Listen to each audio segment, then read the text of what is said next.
लोकसभा निवडणुकीच्या शेवटच्या टप्प्याआधीच एनडीएनं बहुमताचा आकडा गाठला। केंद्रीय गृहमंत्री अमित शहांचा मुलाखतीत दावा।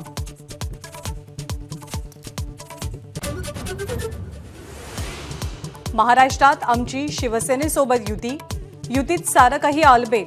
उद्धव ठाकरेंसोबत युती करण्याच्या प्रश्नावर अमित शहांची भूमिका। लोकसभेमध्ये दगाफटका झाल्याची चर्चा असताना राष्ट्रवादी काँग्रेसची आज मुंबईत बैठक। अजित पवार, प्रफुल्ल पटेल, सुनील तटकरेंसह राष्ट्रवादीचे कॅबिनेट मंत्री आणि आमदारांची उपस्थिती।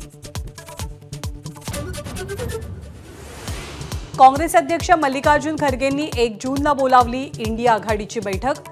निवडणुकांचा आढावा आणि पुढच्या रणनीती संदर्भात चर्चा।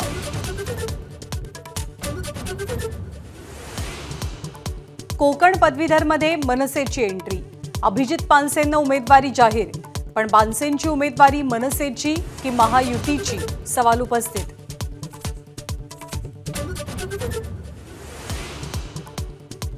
नाशिकमधल्या मिसळ पार्टीत मनसेमधली खदखद उघड।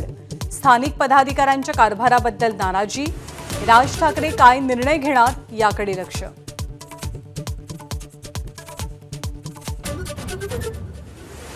पुण्यातील कल्याणीनगर रॅश ड्रायव्हिंग अपघात प्रकरणी ससून रुग्णालयातल्या 2 डॉक्टरांना अटक। ब्लड रिपोर्टमध्ये फेरफार केल्याचा आरोप। 31 मे पर्यंत मान्सून केरळात दाखल होणार, तर 10 जून पर्यंत मुंबईसह कोकणात मान्सूनच्या आगमनाची शक्यता। राज्यात वाढलेल्या उकाड्यामुळे मिळाले मान्सूनचे संकेत। अवकाळी पाऊस आणि वादळी वाऱ्यांचा पश्चिम विदर्भाला मोठा फटका। शेती आणि घरांचं प्रचंड नुकसान। विक्रीसाठी आणलेला लाखोंचा मका भिजला, तर शेगावमध्ये वीज कोसळून मुलाचा मृत्यू। राज्यातल्या 18 जिल्ह्यांमध्ये तापमान 40 अंशांपेक्षाही जास्त। यवतमाळचं तापमान 45 अंशांच्या पुढे, तर जळगावचा पारा 43 अंशांवर।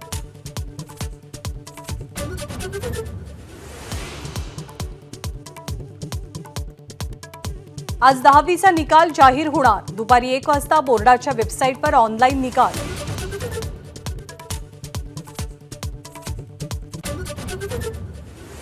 मालेगावमध्ये माजी महापौर अब्दुल मलिक यांच्यावर मध्यरात्री गोळीबार। गोळीबारात मलिक गंभीररीत्या जखमी। गोळीबारानंतर परिसरात तणाव।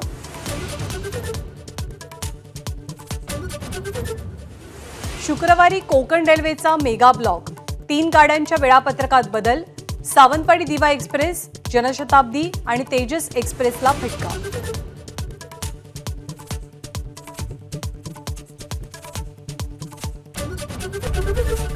एबीपी माझा, उघडा डोळे बघा नीट।